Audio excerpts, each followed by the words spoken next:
Friends, welcome back to my channel that is Ashmita classes. और आज के लेक्चर में हम पढ़ने वाले हैं लंग्स के बारे में। यस, लास्ट क्लास में हम लोग ने ट्रैकिया डिस्कस किया, लैरिंग्स, फेरिंग्स, नेजल कैविटी, ये सारी चीज़ें हम ऑलरेडी डिस्कस कर चुके हैं। और आज की क्लास में हम डिस्कस करने वाले हैं ऑल अबाउट लंग्स। लंग्स की क्या फंक्शनिंग होती है, रेस्पिरेशन में लंग्स कौन सा रोल प्ले करता है और कौन से ऑर्गन्स हैं जो लंग्स के अंदर आते हैं, ये सारी चीज़ें आज हम डिस्कस करेंगे। तो चलिए स्टार्ट करते हैं। सबसे पहले लंग्स है ना, तो this is a diagram of lungs है ना। सबसे पहले कुछ इंपॉर्टेंट बातें जानने की कोशिश करते हैं अबाउट लंग्स।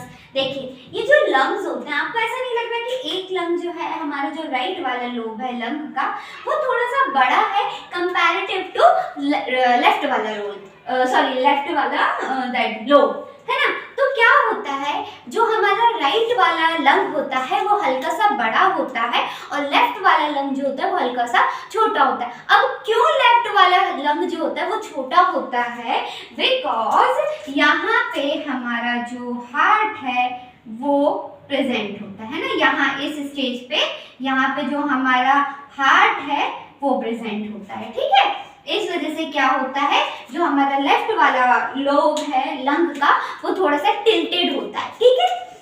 अच्छा जी, प्राइमरी ऑर्गन फॉर रेस्पिरेशन। देखिए, प्राइमरी ऑर्गन और सेकेंडरी ऑर्गन में क्या डिफरेंस है? देखो, प्राइमरी ऑर्गन ऐसा ऑर्गन होता है जो रियल में उस प्रोसेस में पार्टिसिपेट कर रहा है, और सेकेंडरी जितने भी हमने अभी nasal cavity, larynx, pharynx trachea ये पढ़े, ये सारे सेकेंडरी ऑर्गन है। क्यों ये सेकेंडरी ऑर्गन है? क्योंकि ये रोल प्ले नहीं कर रहे हैं, ये बस प्राइमरी ऑर्गन को सपोर्ट कर रहे हैं किसी भी तरीके से, ठीक है।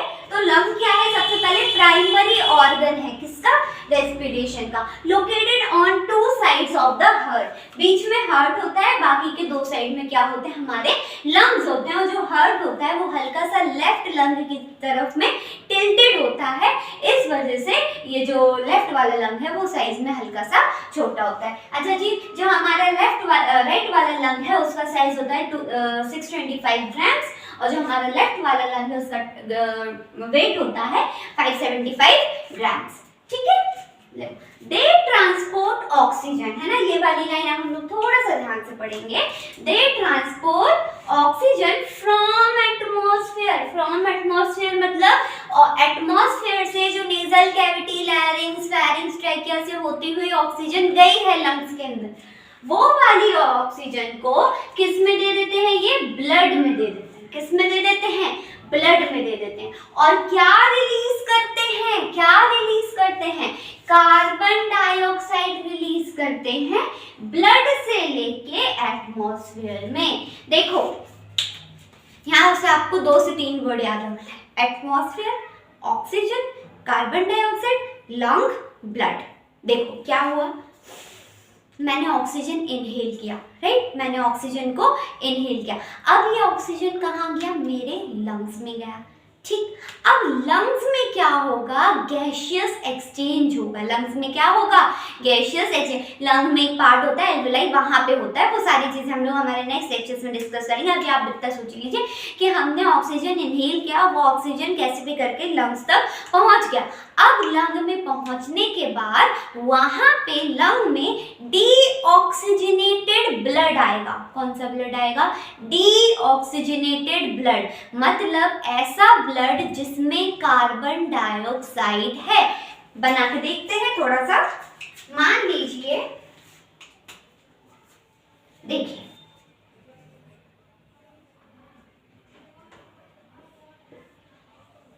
ये हमारे लंग्स है, मान लिया हमने। और लंग्स के अंदर क्या है? O2 है। लंग्स के अंदर क्या है? O2 है। यहाँ कहीं से कुछ पल्मोनरी वेन, वो सारी चीजें हम लोग अलग पढ़ेंगे, कोई दिक्कत नहीं है। एक कोई वेन है, एक कोई नर्व है, वो क्या लेके आ रही है? ब्लड लेके आ रही है। ऐसा ब्लड लेके आ रही है जिसमें CO2 है। जिसमें क्या है? CO2 है। अब यहाँ पे क्या होगा?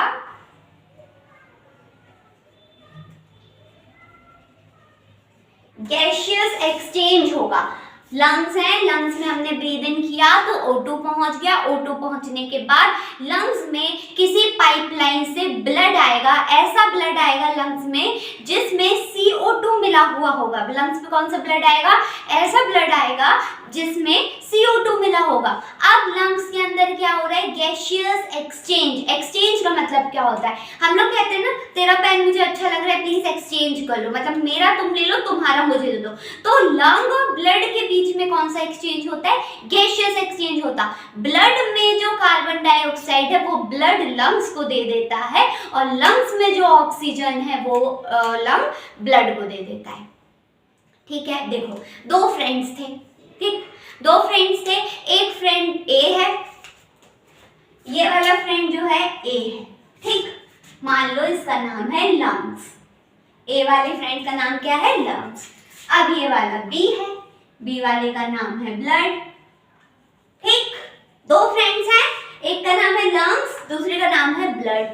इस वाले के पास है O2 मतलब ऑक्सीजन, और इस वाले के पास है CO2 मतलब कार्बन डाइऑक्साइड, ठीक। अब इस वाले को ये चाहिए और इस वाले को ये चाहिए, ठीक है, तो क्या होगा? ये लोग क्या करेंगे? एक्सचेंज कर लेंगे, तू मेरा ले ले, मैं तेरा ले लेता हूँ, ठीक। तो क्या हुआ? लंग्स ने CO2 ले लिया और अपना O2 किसको दे दिया? ब्लड को दे दिया। इसको हम कहते हैं गैसियस एक्सचेंज, जो कहाँ हो रहा है? लंग्स में हो रहा है। लंग्स के किस पार्ट में होता है? एल्वेलाई में होता है, वो हम नेक्स्ट क्लासेस में पढ़ेंगे। अभी हमको इतना पता चल गया कि लंग्स जो होता है, जो उसके पास प्योर ऑक्सीजन होता है, वो ब्लड को दे देता है, ब्लड से कार्बन डाइऑक्साइड ले लेता है। अब जो ऑक्सीजन ब्लड में पहुंच गया वो बाद की कहानी है, वो पूरी ऑल ओवर द बॉडी में पहुंच जाएगी। जब हम हार्ट पढ़ रहे होंगे वो हम तब पढ़ेंगे। अब लंग्स में क्या आ गई? कार्बन डाइऑक्साइड आ गई। लंग्स में क्या आ गई है? Carbon dioxide. अब लंग्स क्या करेगा? रिवर्स प्रोसेस करेगा। लंग्स क्या करेगा? रिवर्स प्रोसेस करेगा और उस कार्बन डाइऑक्साइड को एटमॉस्फेयर में वापस कर देगा। कार्बन डाइऑक्साइड को कहाँ वापस कर देगा? एटमॉस्फेयर में वापस कर देगा। चलो जी, इतना समझ में आ गया। Enclosed bye protective membrane called pleura. देख, लंग जो है वो बहुत ही सेंसिटिव पार्ट होता है, सेंसिटिव पार्ट होता है। इसी वजह से तो ट्रैकिया जो था वहाँ पे वो सीलिएटेड एपिथेलियम प्रेजेंट है, ताकि डस्ट मटेरियल लंग्स तक ना पहुँच पाए, है ना। क्यों? क्योंकि लंग्स हमारा बहुत ज़्यादा सेंसिटिव पार्ट होता है। तो लंग सेंसिटिव होता है तो लंग्स के ऊपर दो कवरिंग लगी होती हैं, दो आउटर मेम्ब्रेन लगी होती हैं। The outer membrane of lungs is called pleura. Outer membrane of lungs is called pleura. अब दो मेम्ब्रेन के बीच में, इनर मेम्ब्रेन, आउटर मेम्ब्रेन, दोनों मेम्ब्रेन के बीच में दो होती है प्लूरा मेम्ब्रेन, ठीक है। अब दो मेम्ब्रेन के बीच में एक फ्लूइड प्रेजेंट होता है जो लंग्स को प्रोटेक्शन ही प्रोवाइड कर रहा है अगेन, ठीक है, ताकि कोई शॉक एब्जॉर्बर का काम कर रहा है, ये सारे काम कर रहे हैं ताकि हमारे लंग्स को कोई दिक्कत ना आए, ठीक है। तो एक फ्लूइड प्रेजेंट होता है, उस फ्लूइड का नाम है प्लूरल फ्लूइड। क्या नाम है? प्लूरल फ्लूइड, या फिर प्लूरल कैविटी भी कह देते हैं इसी चीज को। यहाँ तक क्लियर हो गया क्या सबको? लंग समझ में आया सबको? ठीक है। अब हम वापस से थोड़ी देर के लिए ट्रैकिया पे आते हैं, ठीक। ट्रैकिया यहाँ तक था, फिर पार्टीशन हो गया था, है ना। उस पार्टीशन को हमने ब्रोंकस कहा था। राइट वाले पार्ट में जो पार्टीशन हो उसको हमने राइट ब्रोंकस कह दिया, लेफ्ट वाले पार्ट में जो पार्टीशन हो उसको हमने लेफ्ट ब्रोंकस कह दिया। अब यहाँ पे प्राइमरी, सेकेंडरी, टर्शियरी ब्रोंकस होते हैं, देन ब्रोंकियोल्स होते हैं, देन एल्वेलाई होती है। ये सारी चीज़ें, ये जो ट्री होता है क्या कैसा ब्रांचेस होती है, ये सारी चीज़ें हम हमारे नेक्स्ट लेक्चर में पढ़ रहे होंगे। तब तक के लिए आप लंग्स का फिर से रिविजन कीजिए, लंग्स के पार्ट्स को, डायग्राम को अच्छे से बनाने की कोशिश कीजिए। प्लूरा फ्लूइड होता है, जो गैसियस एक्सचेंज कैसे हो रहा है, क्या हो रहा है, ये सारी चीज़ें पढ़ने की कोशिश कीजिए।